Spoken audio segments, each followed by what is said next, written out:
Hey there, Alyssa J. Dillon here. We are talking about executive level communication so you can have more clarity, more impact.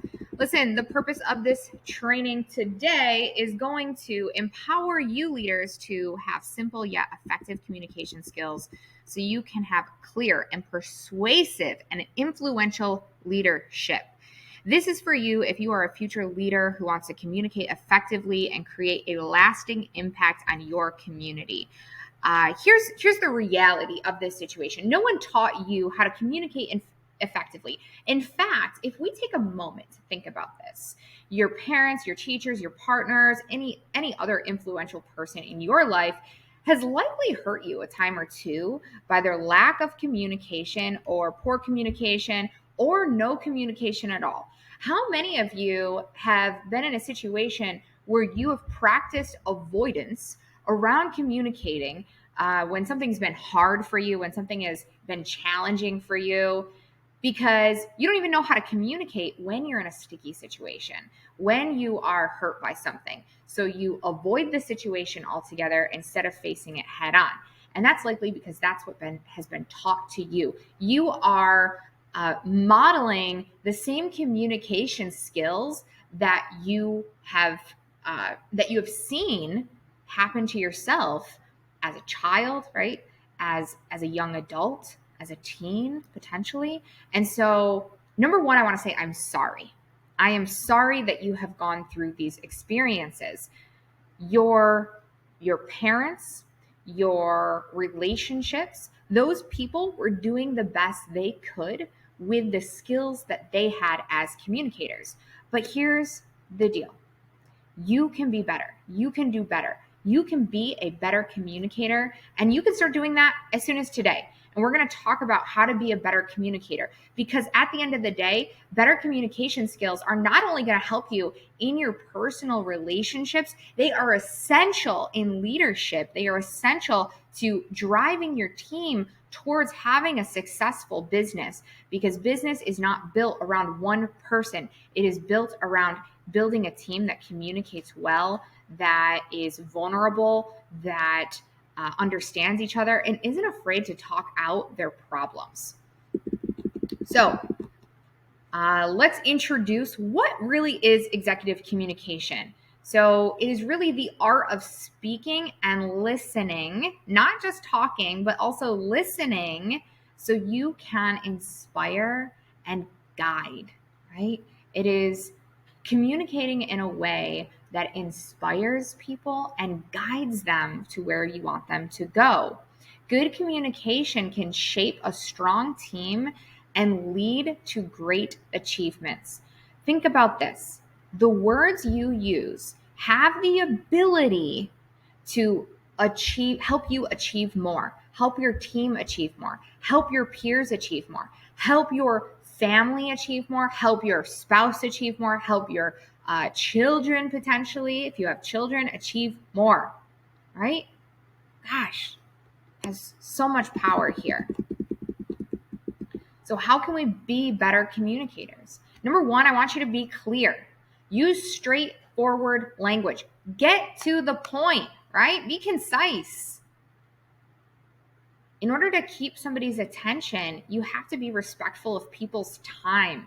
Don't beat around what you're trying to say. Don't use language that maybe your audience, whoever you're talking to, doesn't understand. Stay relevant. Talk about things that matter to your audience and stay in alignment with the goal. What's the goal that you have? Where are you trying to get them to, right? This is the buy-in, getting them to buy into it.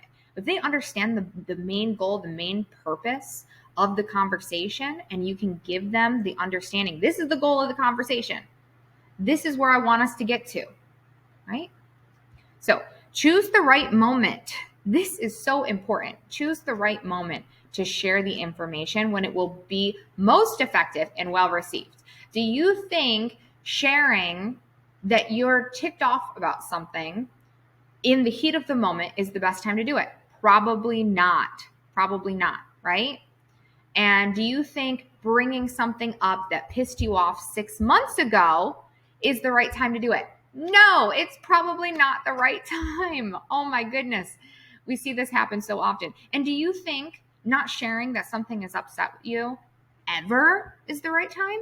No, we need to at least communicate it, right?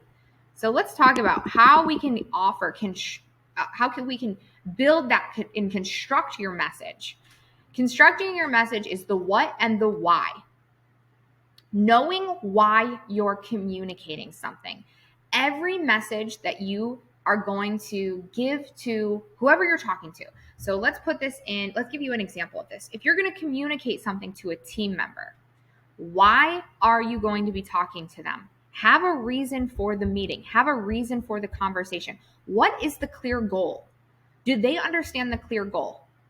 Right? Whether you're going to be teaching them how to do something, whether you're going to want them to be better at a specific thing that they're already doing, whether you want to help them get better results within your company, results-driven focus. What is the clear goal of the communication? And have you clearly defined the goal of the conversation? When you go in, tell them what the goal is. That's the first thing that you need to communicate.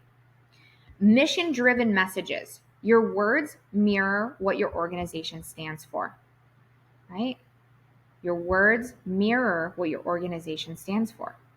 And so if you believe one of my core values, if you have your core values written out, if your core value is money, love, speed, I believe that's one of my core values. I'm all about taking fast, swift action. I don't wait to take action, right? My mission-driven message would be you don't wait to take, you make decisions, you own the decisions that you make them swiftly, we'll deal with the consequences. I'm okay with that. I would rather have a team member make a decision and move on something and deal with the consequences of that. That's how I feel, right? So I will want to mirror that message to them. Listen, if you're in this situation, you need to make a decision, make a decision. Talk to me about the decision you made and why you made it, right? I trust you to make decisions, right? But I want you to take radical responsibility for the decisions that you made. Make them with informed information. If you can't make a decision around something, then what do you need to do? You need to talk to somebody. You need to talk it out. You need to ask for help, right? And explaining why. Help your team understand the reasoning to get them on board. If someone doesn't understand why they're doing something, they may not have the reason, and so they don't have the buy-in, right? For example, if your team member is doing something, maybe it seems like a menial task, right? Reconciling bank accounts or classifying transactions. Maybe you've hired a new bookkeeper, or maybe you've hired a VA, right? And for example, I'm going to go with the VA example. Maybe you've hired a VA and you tell them, I need you to get the post out every day. Can you help me post all of this content? I need you to get it out. And you say like, hey, can you get it out at 8? And you just tell them that information. You give them the what, but you don't give them the why behind it. And say they don't get it out at 8 and they don't think it's a big deal that they didn't get it out at 8 a.m., right? And they don't maybe get it out until, say, 2 p.m., right? And now you're upset by this. But they didn't understand that this was a big deal because there was a time crunch, that you were on a time crunch because you're in the middle of a launch strategy, right? And so you want all of the content out at 8 because that's when you get the most eyes, right? You want as many daylight hours when people are on social media for your Eastern Standard Time, right? Like, no, I really need it out at 8. And so you tell them why. You help them understand, like, hey, we're in this launch right now. Getting the content out at 8 a.m. really matters. This is when we're going to get the best use of the algorithm. So if you can do me a huge favor, make sure you schedule these for 8 or set an alarm on your phone if you need to. These can't be late because, right? This is why. We're trying to capitalize on the most time on social media at this moment, right? By explaining why, you get their buy-in. They understand it more. It doesn't seem like some frivolous rule that you've created, right? Make more sense? Delivering your message, the how, right? We've given them the what what they're doing, right? What it is, what the message, the clear goal. We've given them the why, but now the how, right? Select your channel wisely. How are you going to deliver this message? Decide, is this an email? Is this a call? Is this a meeting based on the message's nature? Verbal mastery. Use a confident tone, clear pronunciation, and even pace. Nonverbal cues. Be aware of your body language, expression, the power of gestures, visual enhancements. Use visual aids like charts or slides to reinforce your message. Now, I want to talk about the how. Here's something that's really important. If you want to scare your employees, if you want to scare your team members, message them at 8:00 at night and say, we need to talk tomorrow. That's how you scare your employees, right? That's how to put everyone, make them uncomfortable. That's how to make people feel uncomfortable, right? A great way of communicating your needs when you need to have an additional conversation with somebody is letting them know, picking the channel where you always communicate, having boundaries, say like we communicate in Slack. That's where I communicate with my team. I actually communicate with my team on Telegram. So for all my team members, we communicate on Telegram. It's like on Telegram, I might say, I have a couple things on my mind related to whatever it is, like the launch strategy that we're doing. I'd love to talk about this tomorrow on our team meeting, right? But I'm not going to send out vague messages, right? I'm going to talk about it on the team meeting. Maybe I'll use a whiteboard to demonstrate exactly what I want to do, so there's no lack of communication, right? Okay. Of course, the when. Anticipate people's needs. Communicate proactively rather than reactively to guide your team effectively. Urgency versus importance. Prioritize messages by their immediate need and overall significance. This means messaging people all hours of the night, all the time, right? You don't want people constantly messaging you all the time. Don't do it to other people, right? Start an email with some things that you have on your mind and develop the email and then send that out or schedule it out at a time that is working hours, right? Consistent updates. Keep your team in the loop with regular and timely updates. This is what team meetings are for, right? And I will talk to you guys more about team meetings and when to have team meetings and the cadence of those as well. The art of listening and feedback. Encourage two-way conversation. So promote a culture where dialogue is welcomed. Anytime I present information, I ask for opinions. What do you guys think? What are your opinions? Do you see any areas where this is a bad idea? Right? I ask everyone to be vulnerable, right? What are your concerns? This is so important.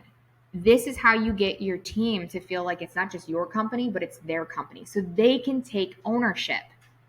Two-way conversations. It's not just about me. What do you think?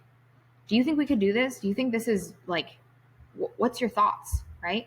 When they are in a space, in a company where there are welcome thoughts from them, oh my gosh, it's a totally different culture that you've created. Master active listening. Show that you value the input by being attentive and responsive. Don't ask them for their opinion and then, ignore it, obviously. Offer constructive feedback. Providing feedback that's helpful, specific, and encouraging. I offer feedback with doing meetings consistently with my team members, letting them know my thoughts. Navigating communication hurdles. This is important, guys. Identifying blockades. Recognize what's hindering communication and addressing it head on. So if you are ever in a situation where you have a communication hurdle, where you have a team member who's maybe not talking to you, you have a spouse or a partner or a child that's not talking to you, it is so important that you address it, right? There is likely a lack of trust there. there's a lack of vulnerability. There is a lack of this person feeling as though they can be vulnerable with you. They can tell you their needs, desires, wants. They don't feel like they're being heard. And so therefore they're not talking to you. That is, 10 to 1, the issue that you're dealing with. And so having a safe space and being vulnerable with them and addressing that head on and saying, listen, I feel as though we're not probably communicating the best that we can. I feel as though maybe you don't trust that you can come to me. How can we overcome this? What's going on? I want you to be able to talk to me, right? So this is also the villain era, embracing your alter ego. Sometimes to get what we need and what we want, we have to channel that inner villain. Not doing harm, but being assertive, directive, and unwavering in our pursuit. So I want to encourage your team to come up. I want to encourage you. I want to encourage your team to come up with an alter ego that embodies assertiveness and clarity. A persona that isn't afraid to ask for what they want, what they need to pursue their goals and determination. So I want you and your team to do this. What is your alter ego? What's your villain era name? Where that's the person you step into when you don't feel like I'm getting what I need. I don't feel like I feel like maybe I'm saying it, but I really need to be clearer in my communication and tell you all of what I want, tell you all of what I need, right?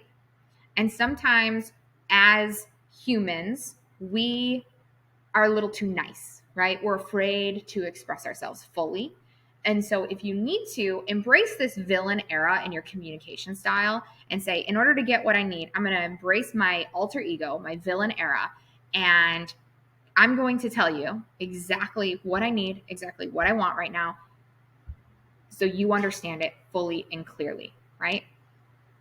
And allow your team members to do that as well. Like, this is exactly what I'm needing. This is exactly how I'm feeling.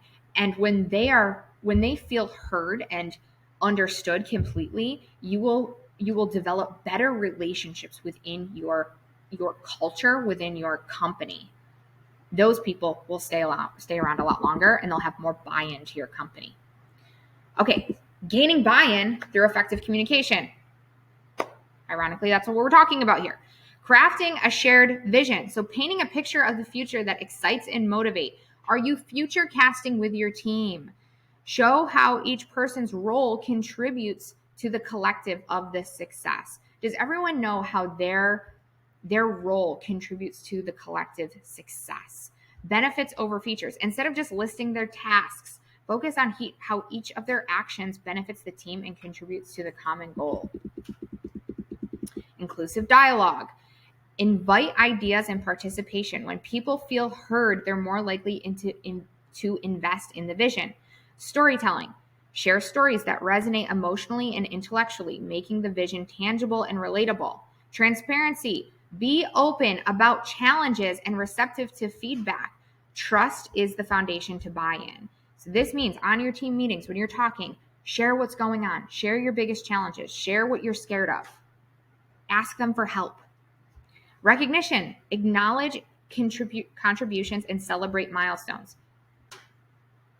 People support what they help to build and what they are recognized for. Consistent reinforcement. Revisit the vision regularly. Connect daily tasks to long-term goals and show progress, right? This can be done through Monday boards, right? This is where we are on this project. This is where things stand. This is helping us reach our goals towards this. Remember, gaining buy-in isn't just about persuasion. It's about creating an environment where everyone is aligned and moving forward together.